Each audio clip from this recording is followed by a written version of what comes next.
বেজৰা উচ্চতৰ মাধ্যমিক বিদ্যালয়ৰ মহাৰাজ জয়ন্তীৰ সামৰণি অনুষ্ঠান আৰম্ভ হৈছে। আজিৰ এই প্ৰথম কাৰ্যসূচী সতীৰ্থ সন্মিলনত আমি সকলোৱে উপস্থিত আছিলোঁ আৰু এই স্কুলখনৰ এজন প্ৰাক্তন ছাত্ৰ হিচাপে আজি এই অনুষ্ঠানত উপস্থিত থাকিব পাই নথৈ আনন্দিত হৈছোঁ।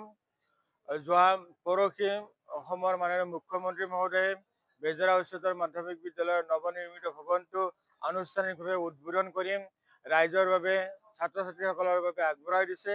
আমি এই স্বাগতে অসমৰ মাননীয় মুখ্যমন্ত্ৰী মহোদয়ক ধন্যবাদ আৰু কৃতজ্ঞতা জনাইছোঁ আৰু অনাগত সময়তো মুখ্যমন্ত্ৰী মহোদয়ৰ অনুপ্ৰেৰণে বেজৰা উচ্চতৰ মাধ্যমিক বিদ্যালয়খনে এখন জ্ঞানৰ প্ৰাণবিন্দু হিচাপে গঢ়ি উঠিব বুলি আশা ৰাখিছোঁ।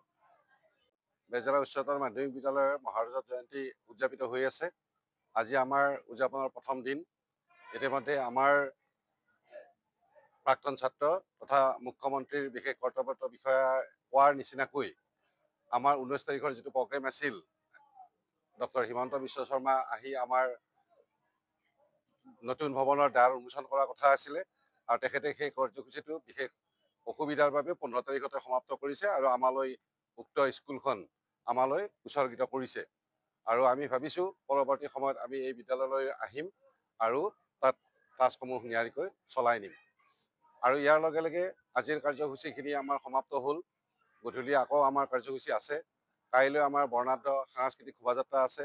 তাত মুখ্যমন্ত্ৰী মহোদয়ৰ সুযোগ্য পত্নী ৰিণিকী শৰ্মা বাইদেৱে আমাৰ অংশগ্ৰহণ কৰিব। তাৰ লগে লগে আমি আইবি বৰুৱাকো আহ্বান জনাইছোঁ, তেখেতো নিশ্চয় উপস্থিত থাকিব। তাৰপিছতে আমাৰ কালিৰ সাংস্কৃতিক সন্ধিয়া আছে। সাংস্কৃতিক সন্ধিয়াতো আমাৰ বিশেষ এগৰাকী আমন্ত্ৰিত অতিথি আছে। তাৰ পিছলৈ আছে আমাৰ 19 তাৰিখৰ মুকলি সভা। মুকলি সভাত আমাৰ উপস্থিত থাকিব অসমৰ মাননীয় শিক্ষামন্ত্ৰী ৰণোজ পেগু ডাঙৰীয়া। তাৰ লগে লগে গুৱাহাটী বিশ্ববিদ্যালয়ৰ উপাচাৰ্য ননীগোপাল মহন্ত, আমাৰ স্থানীয় বিধায়ক দিগন্ত কলিতা, এনেকৈ প্ৰমুখ কৰি গোটেইখিনি মানুহ আমাৰ ইয়াত উপস্থিত থাকিব। আমি আশা ৰাখিছোঁ আপোনালোকৰ সহায় সহযোগিতাৰে আমি এই অনুষ্ঠানখন অতি সফলতাৰে সম্পাদন কৰিব পাৰিম। তাৰ পিছে পিছে সন্ধিয়া আমাৰ সাংস্কৃতিক সন্ধিয়াৰ আমাৰ বিশেষ আকৰ্ষণৰ বিন্দু আছে আমাৰ আশ্চৰ্য বৰপাত্ৰৰ গীতৰ শৰাই। তাৰ লগে লগে বেহাৰবাৰী খ্যাত কে আৰু মোহনৰ আমাৰ কিছু কাৰ্যসূচী থাকিব। গতিকে আপোনালোকৰ সহযোগিতাত আমি এই গোটেইখিনি কাম অতি সফলতাৰে কৰিব পাৰিম বুলি আশা ৰাখি মোৰ বক্তব্য সামৰণি কৰিছোঁ।